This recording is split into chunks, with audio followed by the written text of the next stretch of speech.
उन सर के इस वीडियो में ऑलमोस्ट 1 लाख व्यूज़ हैं, इसलिए मैंने सोचा कि कुछ बातें जो उन्होंने गलत कहीं उसको मैं थोड़ा क्लैरिफाई कर दूं। ये वीडियो थोड़ा लंबा हो गया क्योंकि मैं बहुत बेसिक्स को समझाने लगा आपको, बट आई होप कि मैंने आपको ये समझा दिया फाइनली कि ये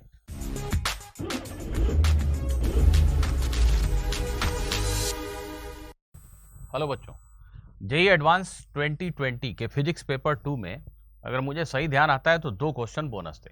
ये एक और क्वेश्चन है जो काफ़ी कंट्रोवर्शियल था।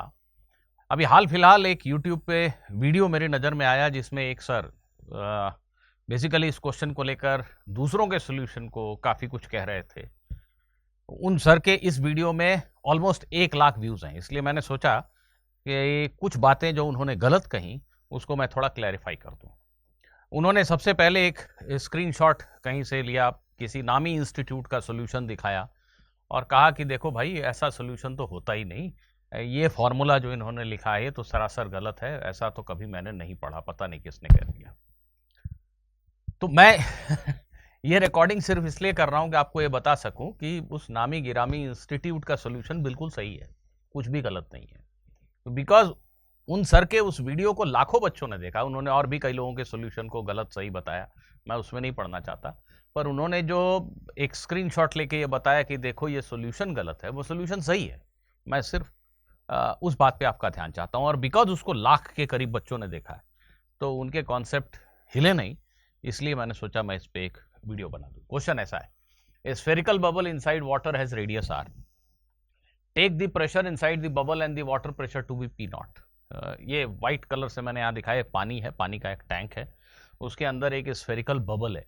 बबल है मीन्स ये जो ब्लैक जोन दिख रहा है इसमें हवा ट्रैप हो गई है, बाकी आसपास चारों तरफ से पानी ही पानी है। क्वेश्चन कहता है कि जो यहाँ का प्रेशर है, पानी का प्रेशर है पी नॉट, वही बबल के अंदर का भी प्रेशर है ऐसा मान लो।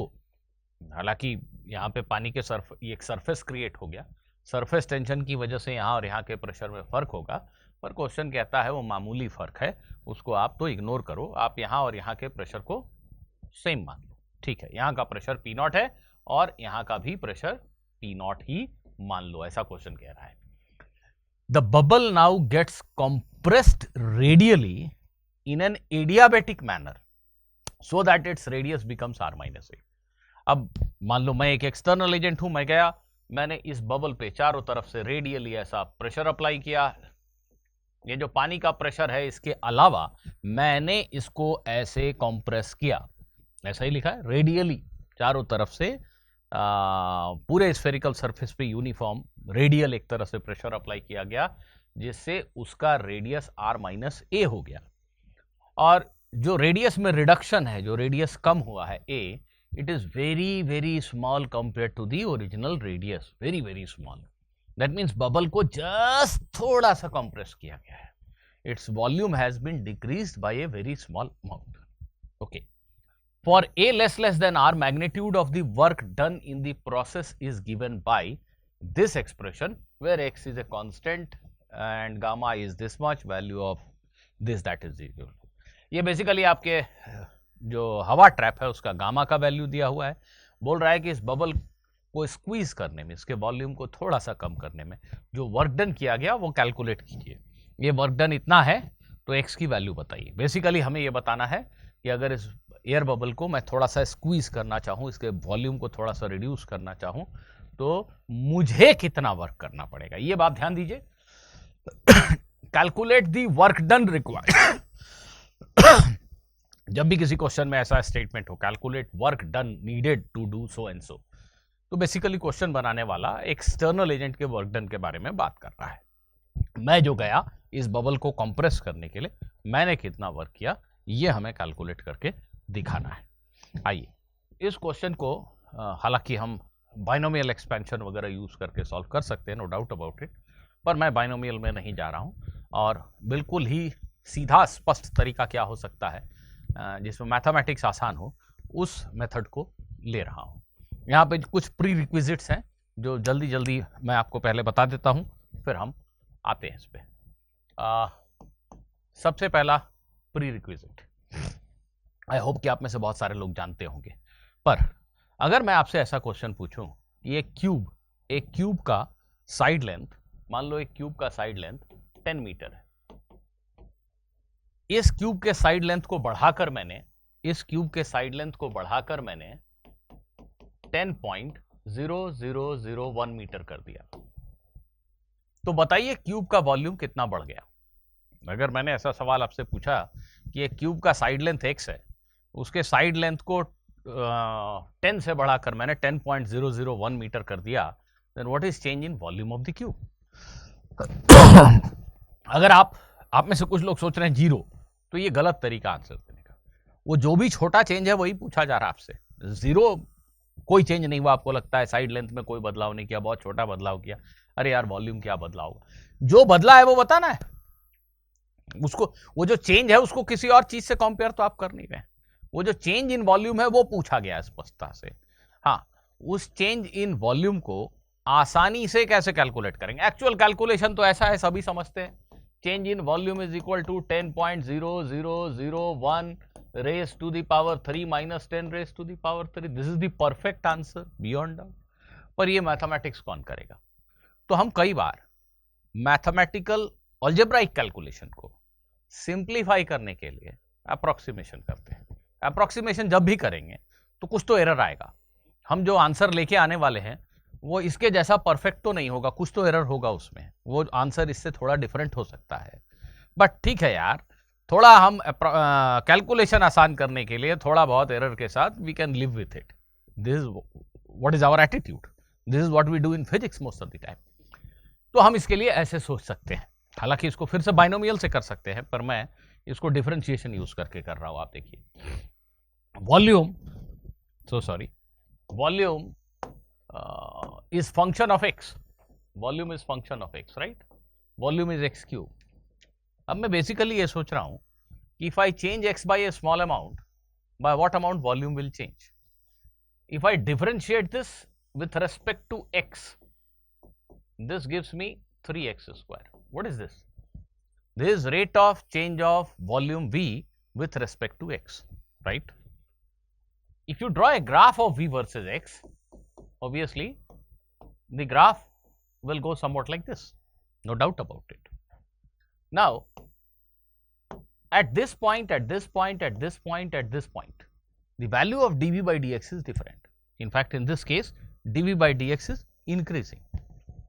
But if you are convinced that the change in x that you have done is really very small, अगर आप कन्विंस्ड हो कि x में जो बदलाव तुमने किया है वो बेहद छोटा है, ये जो बोर्ड पे दिख रहा है इससे काफी छोटा, ये पॉइंट इसके बेहद क्लोज है, अगर तुम कन्विंस्ड हो कि x में जो चेंज तुमने किया है वो बहुत छोटा है, तो हम ऐसा करते हैं, हम ऐसा अप्रोक्सीमेशन में सोचते हैं कि ये जो कर्व का हिस्सा है इसको मोटा मोटी स्ट्रेट लाइन मान लेते हैं। बल्कि हम ऐसा सोचते हैं इस पॉइंट पे जो rate of change of v with respect to x है, गौर किया जाए, इस पॉइंट पे जो dv बाई dx है, उसी dv बाई dx को मैं हर पॉइंट पे मान लेता हूं, वो सेम है, कांस्टेंट है, बिकॉज x में जो चेंज है वो बहुत छोटा है। तो यहां dv बाई dx की वैल्यू में फर्क तो है, नो डाउट अबाउट इट है, पर हम उसको अगर सेम मान ले, dv बाई dx को, rate of change of v with respect to x को सेम मान ले, तो जो चेंज इन v है उस कैलकुलेशन में एरर तो होगा, नो डाउट, पर ठीक है, उतना एरर चलता है। और एरर बहुत छोटा होगा अगर डेल्टा एक्स बहुत छोटा है, तो हमारा ये अप्रोक्सीमेशन उतना ही करेक्ट होगा जितना डेल्टा एक्स छोटा होगा। तो मैं करना क्या चाहता हूं, मैं ये कहता हूं कि इस पॉइंट पे जो dv बाई dx की वैल्यू है, what is dv by dx? Rate of change of volume with respect to x। x बदलने से वॉल्यूम किस रेट से बदल रहा है। इस पॉइंट पे जो dv बाई dx की वैल्यू है, सेम dv बाई dx की वैल्यू को मैं यहां से यहां तक हर जगह एज्यूम कर लेता हूं। That means I am assuming कि volume is changing at this constant rate. तो वॉल्यूम अगर इस कांस्टेंट रेट से बदल रहा है and you make a change of delta X in X, then what is change in volume? Change in volume is रफली equal to rate of change of volume with respect to X into delta X, right? Now in this case delta x is a finite number. गौर किया जाए, अगर इस expression को मैं ऐसे लिखता हूं, dv is equal to 3x square dx, ये एक्सप्रेशन क्या बता रहा है? ये एक्सप्रेशन बता रहा है कि अगर x में एक इनफाइनाइटेसिमली स्मॉल चेंज dx करें तो corresponding change in volume is given by this. ये एकदम परफेक्ट है, provided change in x dx is infinitesimally small, 0.00000000000000001। अगर x में चेंज रियली में बहुत छोटा है, इनफाइनाइटेसिमली स्मॉल, ये तो एकदम परफेक्ट एक्सप्रेशन है, इतना ही चेंज होगा वॉल्यूम में, एकदम exact, no doubt about it. लेकिन x में चेंज अगर फाइनाइट है, इनफाइनाइटेसिमली स्मॉल नहीं, स्मॉल है पर निश्चित है, फाइनाइट है, उस केस में ये एग्जैक्टली ट्रू नहीं है, अप्रोक्सीमेटली ट्रू है। So change in volume, same चीज ऐसे लिखा, आप ऐसा सोच सकते हो, change in volume for a finite change in x, but when delta x is small, really small, जैसे इस केस में delta x is really very small compare to original value of x, in such a case yes, change in v can be written as dv by dx into delta x, beyond doubt. I hope you are getting my point. This is the rate of change of v with respect to x, which I am assuming to be constant. So in this particular case, dv by dx is 3x square into delta x. This is change in volume. 3 is 3, x, original x is 10 and delta x is 0.0001. So इतने metre cube का volume में change हो गया। आप चाहो तो calculator उठा के ये कैलकुलेट कर लो, you will find that your answer is very close to this exact answer. So दूध का दूध पानी का पानी, ठीक है, हमारा अप्रोक्सीमेशन गलत क्या है इसमें, ये पहली प्रीरिक्विजिट है जो आपको समझ में आनी चाहिए। दूसरी बात कुछ और प्रीरिक्विजिट्स हैं, और किया जाए जल्दी जल्दी उस क्वेश्चन का सोल्यूशन समझने के लिए। सपोज प्रेशर और वॉल्यूम ही ले लेता हूं क्योंकि उसी को यूज करना है मुझे। एक गैस का पीवी ग्राफ स्ट्रेट लाइन है, let us assume PV graph एक स्ट्रेट लाइन है ऐसा। अब यहां पे प्रेशर P1 है और यहां पे प्रेशर P2 है, ऐसा मान लो, ठीक। अब अगर आपसे कोई पूछता है कि P dV का इंटीग्रेशन करो, volume change from V1 to P2, P dV का इंटीग्रेशन करो, आप सभी समझते हैं कि P dV के इस इंटीग्रेशन का मतलब है, ओहो, P dV के इस इंटीग्रेशन का मतलब है एरिया अंडर द ग्राफ, ये area, this, oh God what is happening, so sorry,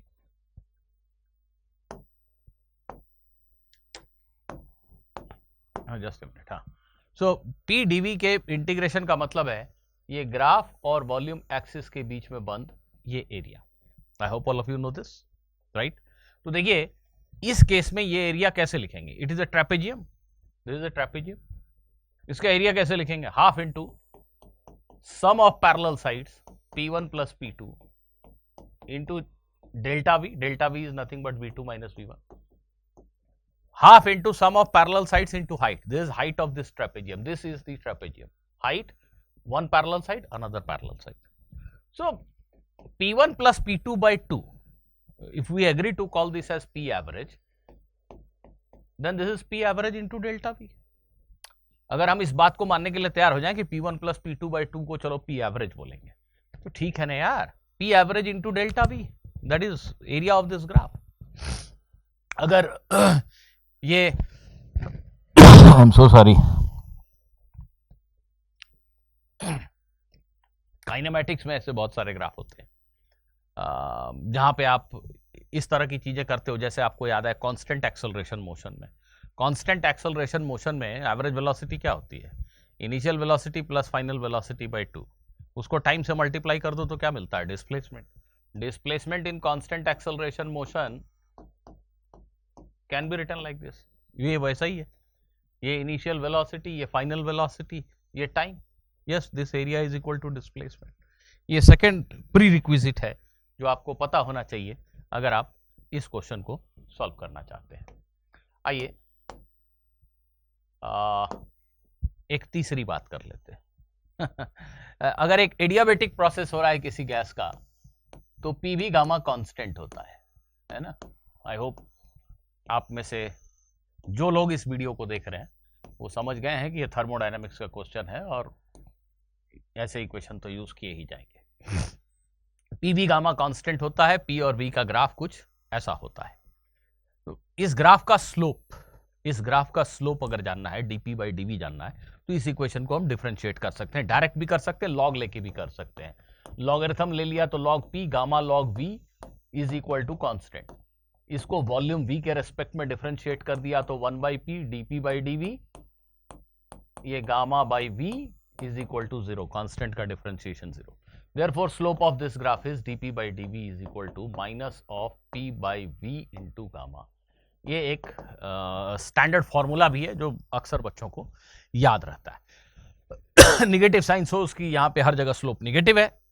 gamma p by v is the slope of this adiabatic curve। So these are few prerequisites to understand this question really well। Let us now move to the question। अब हम question की तरफ चलते हैं।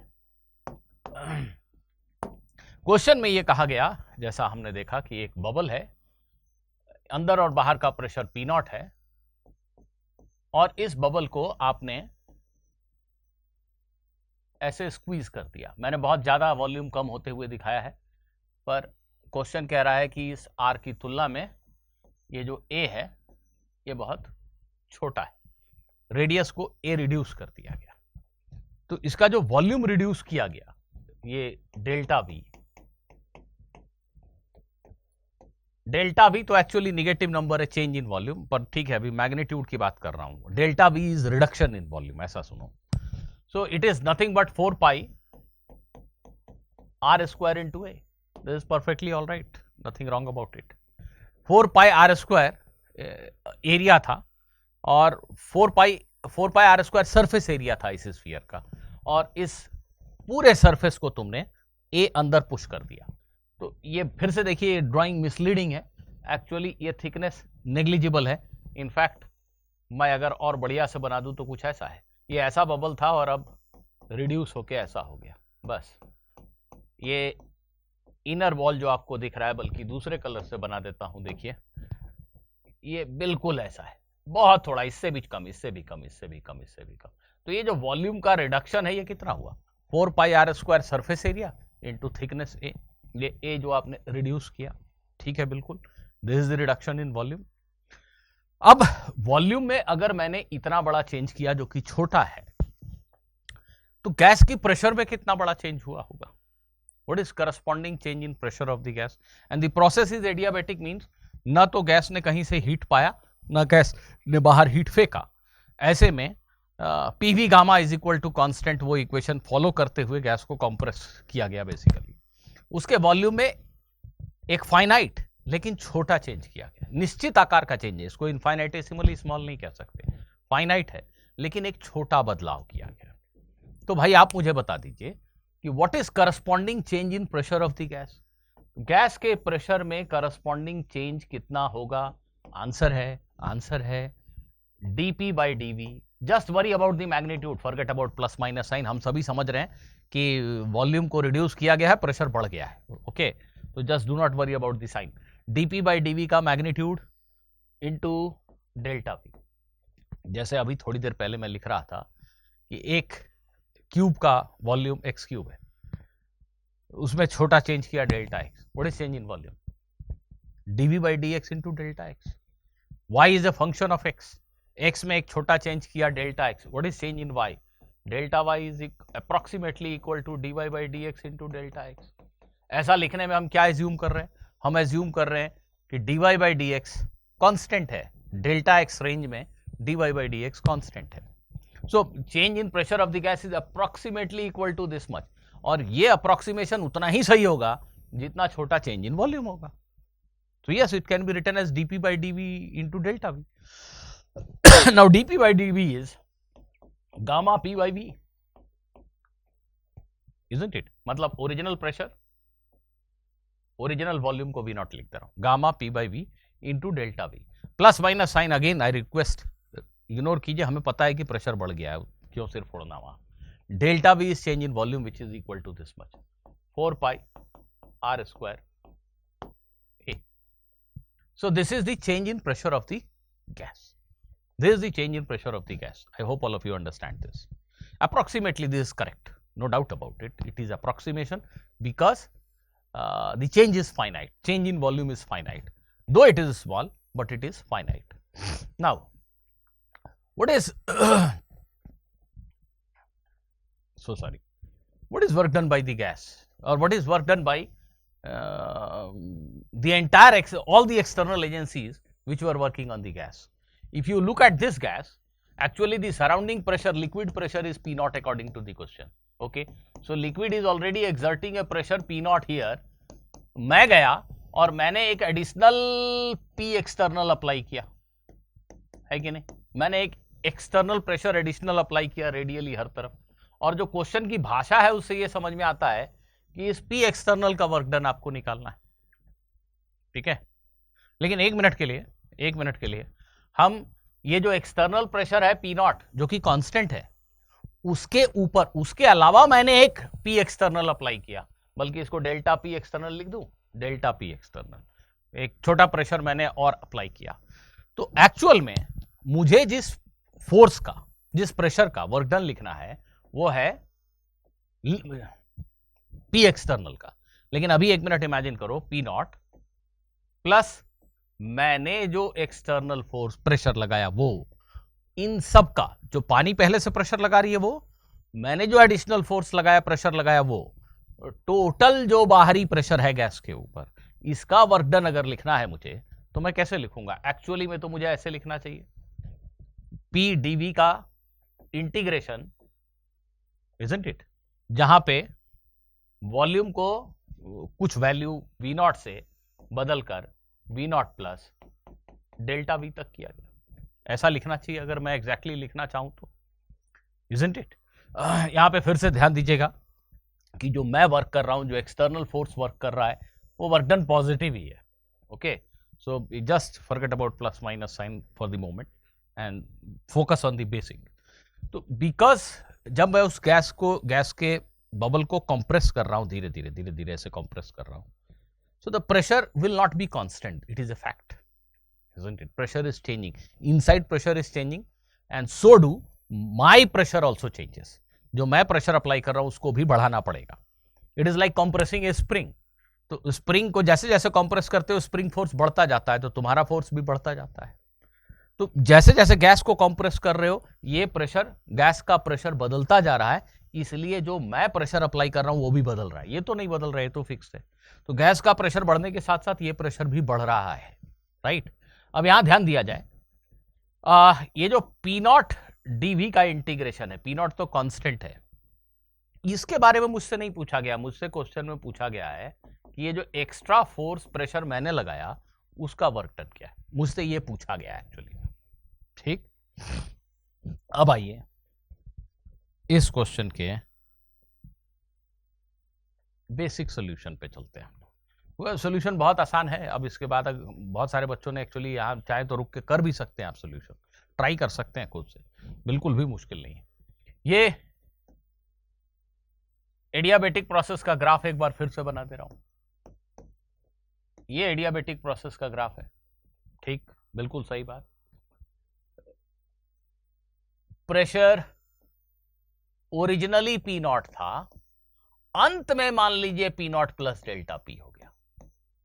जब bubble को मैंने compress कर दिया, उसका रेडियस A से रिड्यूस कर दिया, तो let us assume the final gas pressure is P not plus delta P। यहां पे जो वॉल्यूम था वो ओरिजिनल वॉल्यूम V नॉट था, और नेचुरली यहां पे पहुंच के जो वॉल्यूम है वो V not minus delta V हो गया, जहां delta V 4 pi R square A। Okay, बिल्कुल ठीक। अब अगर मैं ऐसे सोचूं, बिल्कुल ऐसे ही सोचना है कि मैं उसको क्वासी स्टैटिक प्रोसेस में कंप्रेस कर रहा था, दैट मीन्स मैं उसको ग्रेजुअली कंप्रेस कर रहा था। जितना प्रेशर अंदर गैस का था, बाहर का प्रेशर हर समय उतना ही था, उससे जस्ट 0.0000001 ज्यादा। तो एक क्वासी स्टैटिक प्रोसेस में उसको मैं कंप्रेस करता चला जा रहा हूं। तो ये जो गैस का प्रेशर है वही बाहरी प्रेशर है। बाहरी प्रेशर मतलब वो जो पानी का प्रेशर है P नॉट प्लस मैं जो प्रेशर अप्लाई कर रहा हूं वो। तो वो जो बाहरी पानी का प्रेशर है और जो मेरा प्रेशर है उसको आप ये मान लीजिए वो सेम है, गैस के प्रेशर के बराबर। एकदम धीरे धीरे ग्रेजुअली बबल को हम कंप्रेस कर रहे हैं, तो जो यहां का प्रेशर है वही बाहर का प्रेशर है। तो ये P क्या है? P not plus external pressure, ठीक है। तो वर्क डन जो है P naught plus external pressure, p naught plus मेरा प्रेशर, उसका जो वर्क डन है वो क्या होगा, बेसिकली इस ग्राफ का एरिया होगा। इस ग्राफ का एरिया ही तो निकालना है, पीडीवी का इंटीग्रेशन। अब मुद्दा यह है कि भाई क्वेश्चन कह रहा है कि ये जो चेंज इन वॉल्यूम है बहुत छोटा है यार। तो जब चेंज इन वॉल्यूम छोटा है ना, तो इस ग्राफ को अगर मैं यहां पे अप्रोक्सीमेटली लीनियर मान लूं तो कहां कहां आग लगेगा, कहीं आग नहीं लगेगा, है ना। मन में सोचो, इसको और पास करो, और पास करो, और पास करो, और पास करो, और पास करो, तो ये जो कर्व है ये अप्रोक्सीमेटली स्ट्रेट लाइन है यार। Yes, this is true, this is true, this approximation is very much right if delta v is really small. Delta v finite है, इसलिए मेरे अप्रोक्सीमेशन में गलत आंसर तो आएगा, but that error is minimal if delta v is very small. So yes, I will do that, what's wrong in that.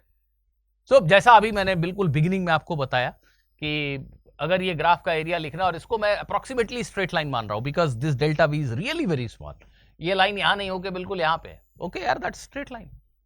तो in this case this area can be easily written as this pressure plus this pressure, p naught plus delta p plus p naught by 2 into delta v. अभी मैंने आपको शुरुआत में बताया था ऐसा। So this is p naught delta v plus half delta p delta v. अब ये पी नॉट डेल्टा वी क्या है, ये वही है जो सराउंडिंग लिक्विड है उसका वर्क डन, इसके बारे में मुझसे नहीं पूछा गया।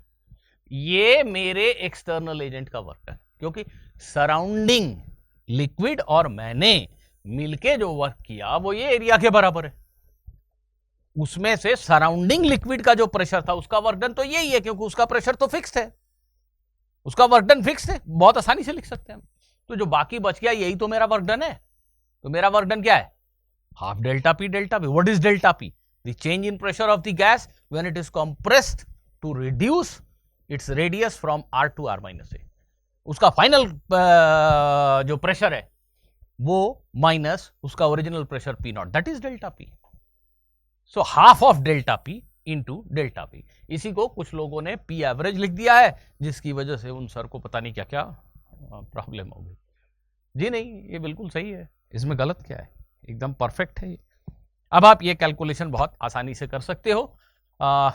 हाफ डेल्टा पी को मैं कैसे लिखूंगा, कैसे लिखूंगा, स्लोप ऑफ एडियाबेटिक कर्व को मैं कांस्टेंट मान रहा हूं, और डेल्टा पी को मैं लिखूंगा डीपी बाई डीवी, ध्यान दिया जाए, original pressure original volume into change in volume. तो delta p is this much into delta we.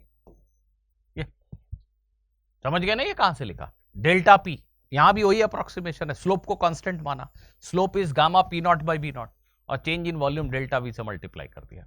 So now just substitute the values and you get your answer. This gamma की value शायद question में दी हुई थी, भूल गया मैं, पीछे जाना पड़ेगा। Gamma is 41/30, so 41/30, okay, p naught v naught, बल्कि वी नॉट को ऐसा लिख दें, वी नॉट को लिख देते हैं अपन 4/3 पाई आर क्यूब, ठीक है, और डेल्टा वी कितना है 4 pi r square a, 4 pi r square a, दो बार लिख दिया, डेल्टा वी का स्क्वायर है। इसको सिंप्लीफाई करने से ये देखिए, ये 4 पाई कैंसिल हो गया, है ना, ये 41 और ये 3 और 2 दोनों को इस्तेमाल कर लोगे तो ये 20 हो गया, पी नॉट बच गया, ये आर क्यूब है, यहां आर की पावर 4 है, तो एक आर बच गया, और यहां पे ए स्क्वायर बच गया, देख लेना बच्चों, ऐसा कुछ बच गया, ठीक है, और एक 4 पाई बच जाएगा, 4 पाई, एक 4 पाई तो कैंसिल हो गया, एक 4 पाई। तो क्वेश्चन में यही कहा गया था कि जो ये वर्क डन, ये क्वांटिटी है, it is 4 pi p naught r a square into some constant number x, उस एक्स की वैल्यू बताइए, what is that x, 40/20, 2.05 I guess, therefore the correct answer is 2.05। ये वीडियो थोड़ा लंबा हो गया क्योंकि मैं बहुत बेसिक्स को समझाने लगा आपको, बट आई होप कि मैंने आपको ये समझा दिया फाइनली कि ये सॉल्यूशन बिल्कुल सही है।